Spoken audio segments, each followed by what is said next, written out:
establecen con sus cualidades en un balance de la empatía y la firmeza. Empatía con estudiantes, con docentes, y firmeza sobre todo con estudiantes, ¿no?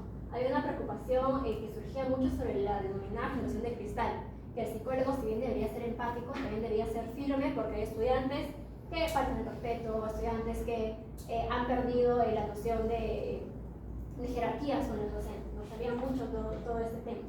Entonces, también había un roce con el rol de los docentes. En la literatura vemos que los educadores, tanto tienen un rol de cuidado, además de educar, también dan cierta noción de educación en cuanto a crianza. Entonces, había mucho esta aproximación de tiene que guardarme respeto, y esto se está perdiendo, y el psicólogo tiene que ayudarme a que se mantengan las jerarquías en el salón.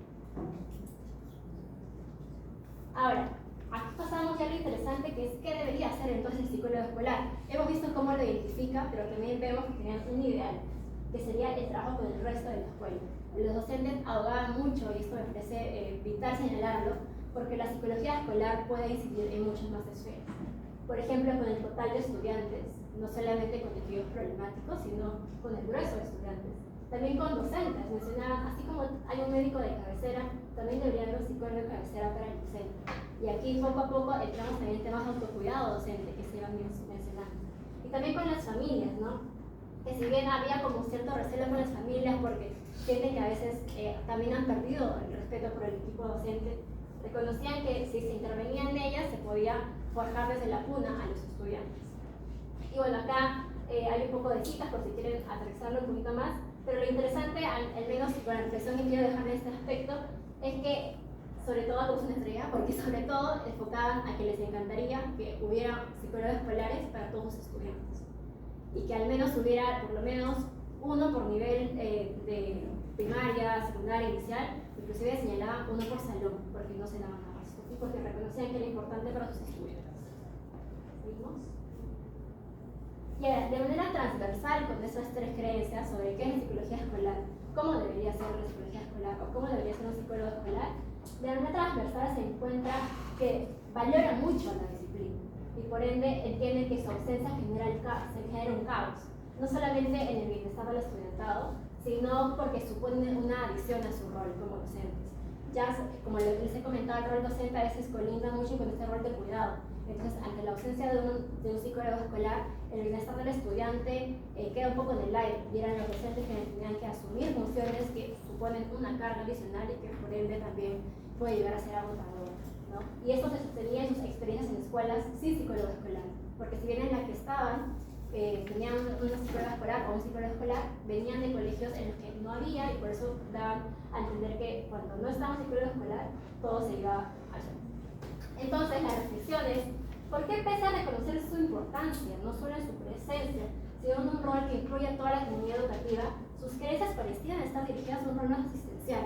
Dicho un poco más sencillo, ¿por qué pese a reconocer la importancia en todos los niveles de incidencia en el colegio, pareciera que sus creencias están más en frenar los problemas, en atender a los estudiantes problemáticos? Y la respuesta está en que lo encuentran como un camino más accesible ante la ausencia de posibilidades, ante la ausencia de soporte institucional para que puedan incidir en otras áreas, ¿no? Entonces, como se está saliendo todo del desborde, lo más urgente sería preocuparse por aquellos escenarios que requieren celeridad, que requieren atención. Y ahora, todo esto fue sobre cómo entienden la psicología escolar. Ahora vamos un poco sobre cómo entienden su vínculo con el psicólogo escolar. Ok, ¿cómo es la interacción docente-psicólogo escolar? Tenemos a que es mediadora y facilitadora del rol docente. Mediadora ante situaciones nuevamente problemáticas con familias y estudiantes, ya que hay una sensación de desprotección y hay un pedido, por ende, de apoyo de los psicólogos para poder atender todo lo que se les ha salido de control. Y la idea de mediación, si bien da cuenta de que se ve al psicólogo como un soporte, también da cuenta de que se le ve como un apoyo, un vínculo un poco desvinculado, ¿no? Porque sabes que está ahí, pero no interactúas con él hasta que aparece el problema. Entonces, eso es algo interesante que salió. Pero también no solo media, sino que facilita, en consecuencia, el rol docente, ya que en tanto media y hace respetar a los docentes, estaría facilitando su rol en las clases, su ejecución en un salón de clases, ¿no? Y Y acá está lo que les mencionaba, psicología escolar como un ente que está latente y está listo para actuar, pero que no necesariamente va a interactuar en un momento en el que no hay un problema, por ejemplo. Y ahora, entonces, ¿cuál es el ideal de interacción? Nuevamente vemos que el ideal va a partir de tres aspectos fundamentales: la comunicación, la cooperación y la derivación. En todo este escenario de caos en el que cada quien aporta en lo que puede o actúa en lo que puede, muchas veces no hay tiempo para comunicar los alcances. Es algo que era un reclamo de los docentes. Como que el psicólogo actúa, pero luego yo no sé qué está haciendo, se lleva a mi estudiante del salón y no me comenta qué pasa. Y ahí va a surgir un poco de fricciones, que vamos a verlo más adelante, ¿no? Ante esa hermeticidad que señalaba. Pero entonces su ideal es que se pueda comunicar para cooperar y para derivar. Entonces la ruta que se identifica es una en la que el docente observa las problemáticas, el docente identifica los casos, deriva los casos y luego actúa el psicólogo escolar interviniendo y luego comunicando los alcances. Entonces esta ruta, si vemos, puede dar respuesta a un modelo asistencial, ¿no? Parece como que ante los problemas, ante los casos, ¿no? Pero nuevamente, todo esto surge no gratuitamente, sino porque es lo más urgente que se puede hacer en ese instante. Entonces, finalmente, cada quien tiene su espacio. ¿Cuál es el posicionamiento docente ante el psicólogo escolar, ante la psicología escolar? Acá lo que vamos a encontrar es un poquito de ambivalencia. ¿Por qué? Porque por un lado están las creencias sobre que cada quien tiene su espacio. No quiero que se sienta que incide en mi rol como docente o que me diga cómo dictar o no. Porque también he comentado que hay experiencias en las que los propios directivos fortalecían o daban pie a que se de situaciones como que supervisiones de aula en las que el docente, por ejemplo, no sabía que le iban a supervisar. Y entrar en un espacio como que de miedo, ¿no? Y como que incertidumbre, porque vienen a ver mi clase. Entonces, toda esa parte nuevamente de no hay comunicación, porque en muchos casos hace lo que se puede y todo esto se va desmoronando, ¿no? Entonces, hay esta creencia de que no desean que intervengan en su rol como docente, en su rol psicopedagógico y su rol pedagógico. Y acá hay una cita, ¿no? Que me parece interesante. Como siempre digo, cada uno se maneja en su rango, ¿no? Uno estudia para ser profesor justamente para eso. Y acá, por consecuencia, decía, en la plena docente muchos profesores se sentían incómodos, invadidos de su espacio. No nos metemos en su área, pero cuando ya se intervienen nuestras metas como docentes, sí se crea una fricción.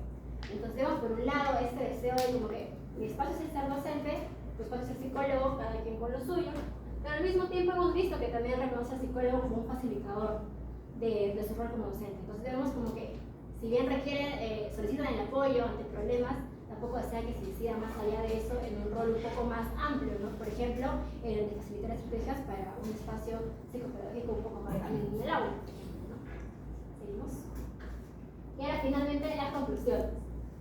Por conclusión tenemos que las y los docentes conocen qué es psicología escolar, saben cómo definirla, saben cuáles son sus funciones, saben cuál es su ideal de psicología escolar, que puede ser muy linda, ¿no? Leerla en la teoría, en un modelo constructivo, educacional, integral, que incida más allá de los problemas, pero también reconocen que esto es difícil de llevar a cabo en una sociedad en la que muchos colegios ni siquiera tienen psicólogos escolares. Con uno no se da abasto para tantos estudiantes, evidentemente. Entonces, a lo que se concluye con la investigación es que el psicólogo escolar va a tener un rol hacia un tubo de escape, hacia los problemas, a estar ahí para tapar como ser un botón de emergencia ante algún problema y poder actuar. Ese va a ser el rol del psicólogo escolar, al menos como estamos observando. También una postura ambivalente, ¿no? Que si bien el psicólogo escolar debería cambiar el rol docente, a la vez espera que no acapare funciones que no le corresponden. Pero nuevamente, este acaparar funciones que no le corresponden surgen ¿por qué? Porque hay problemas y te envían a un salón a observar, a dar sugerencias y no se comunica previamente, y todo justamente porque hay demasiadas funciones sobre el psicólogo escolar y porque no tiene más apoyo o un equipo psicopedagógico un poco más grueso. Entonces, por conclusión, tenemos que, si bien sería lindo, ¿no? Sería chévere decir que tengamos un psicólogo en cada colegio, o 2 psicólogos, 3 psicólogos, la realidad es que hasta que pueda ocurrir eso va a ser un escenario un poco no tan a corto plazo. Entonces, por conclusión, tenemos que queda pendiente seguir trabajando en el interior de cada escuela para mejorar por lo menos la interacción de los docentes y los psicólogos escolares, porque vemos que hay fricciones que a corto plazo se podrían trabajar por ejemplo, habilidades emocionales entre ambos actores. En cuanto a alcances y limitaciones, ya para culminar, alcances es que se puede identificar por ese flujo de interacción ideal entre el psicólogo escolar y el docente, y también porque se le ha podido dar voz a los docentes, quienes muchas veces me comentaban que sienten que no pueden hablar sobre cómo experimentan su espacio de trabajo, cómo se relacionan con el psicólogo escolar, a quien lo ven de una manera más jerarquizada.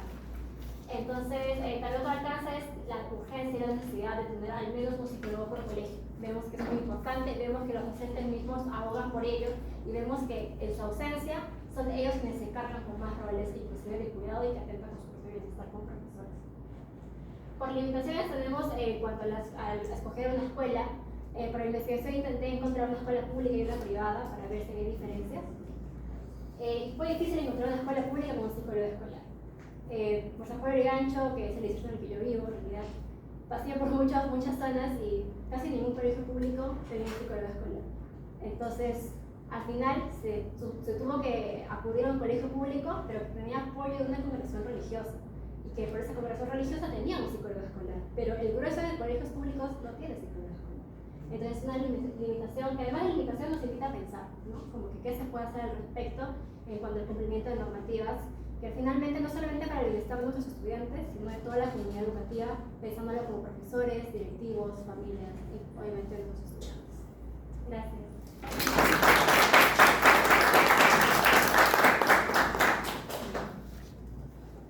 Muchas gracias. Sí, vamos a pasar el rol de preguntas se va a dar al finalizar las dos